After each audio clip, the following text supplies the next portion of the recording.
Let's raise the big questions tonight. Is Pakistan simply pressing now the self-destruct button by raising the political temperature and warmongering?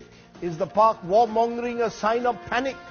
Is Imran Khan playing to the gallery domestically? Is the army directing Pakistan's foreign policy almost completely? Is it time to bring down the rhetoric? These are some of the questions we'll raise tonight. I'm joined by two very special guests, because tonight we have the Indian and Pakistani sides represented by two distinguished former High Commissioners. I'm joined in the studio by Sharat Sabharwal, Indian High Commissioner to Pakistan, and Ashraf Jahangir Qazi, former Pakistan High Commissioner to India. Mr. Qazi, welcome to the show. I want to ask you first, what are we to make out in this country when Pakistan carries out a surface-to-surface ballistic missile Ghaznavi just a day after we hear all these loud noises of a potential war that could take place between the two countries? Is your country warmongering, sir? No, certainly not warmongering, but ever since August the 5th, a new situation has developed between our two countries, a situation which I would argue is almost the worst kind of relationship we've had, despite our many low points in many decades. And therefore the tension on both sides, along with the rhetoric and actions, have also increased. So, I mean, now we see every development in a certain context. India is modernizing its military forces, and so is Pakistan. And of course, Pakistan does see an inherent risk of conflict in the current situation.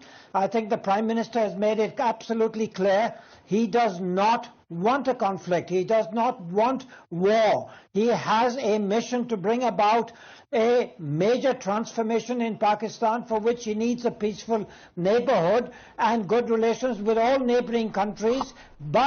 And he has certainly extended the hand of cooperation and possible dialogue with India. How does that square up?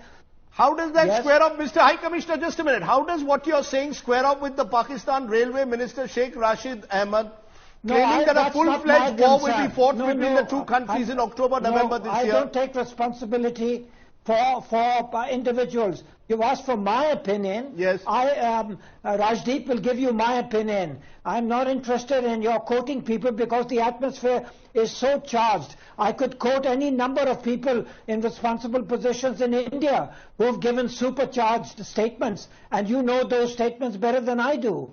So, I mean, I think we must try and see if there can be conversation between people who have had some experience of India-Pakistan relations and who have tried to work out a way of coexistence despite many differences, severe differences, and maybe these differences will persist.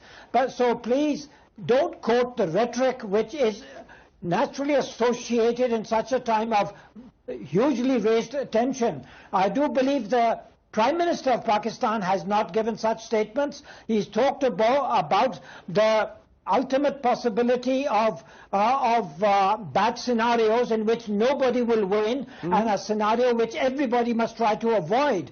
I think he has been extremely balanced and extremely restrained in his comments, and that needs to be taken note of. Okay, before I come to you, Sharat Sabharwal, since you are saying, Mr. High Commissioner Qazi, that you will not take account for individual comments of the likes of Sheikh Rashid, I just want to play for a moment what you said on a television show which has caused a bit of a stir in this country. Listen in, sir, because I think it's important that you tell us where you stand on this. Listen in for a moment. Just listen into this.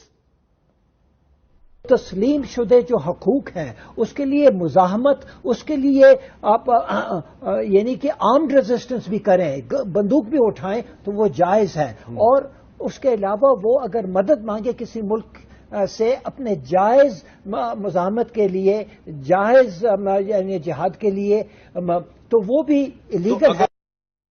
You heard what you said there, and that's caused a stir. Here is a former High Commissioner, Mr. Qazi, you yourself, virtually saying an armed rebellion or a jihad in Kashmir is perfectly justified. Well, of course, that's the position of the United Nations General Assembly, and indeed there are resolutions being passed in 1974 and 1982 that armed struggle in the event of forcible occupation and denial of the right of self-determination, which has been recognized by the international community in UN resolutions, armed struggle on behalf of those rights which have been forcibly suppressed is legitimate. These are resolutions adopted by the United Nations General Assembly, especially in, I forget the numbers, I don't know, in 1974 you're effectively and 1982. saying violence is okay, sir. Are you telling me that you believe that violence is how then can there be a dialogue? How can you lower the temperature? The violence is state suppression. The violence is state terror. The violence is state lawlessness. And everybody has an inherent right to resist such use of the violence is also, sir, with due regard, cross-border terrorism and militancy. No, with you're due regard. misinterpreting.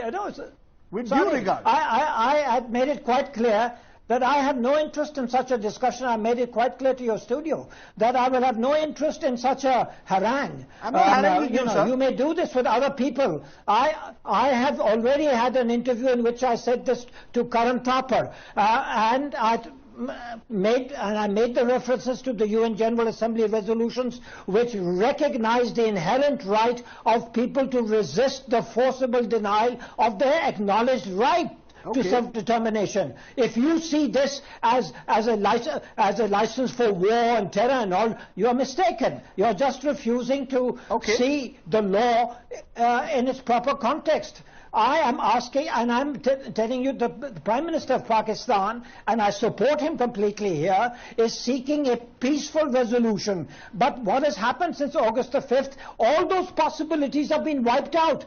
The possibility of dialogue has been cancelled. The Shimla agreement has been rendered almost dysfunctional. You know, if you look at its particular articles, and your own ministers are talking about, the only thing to talk about now is Gilgit, Baltistan and Azad Kashmir, which you call POK, and there's nothing else. Kis baat pe hum baat karenge? This is what your minister said, Mr. Rajnath.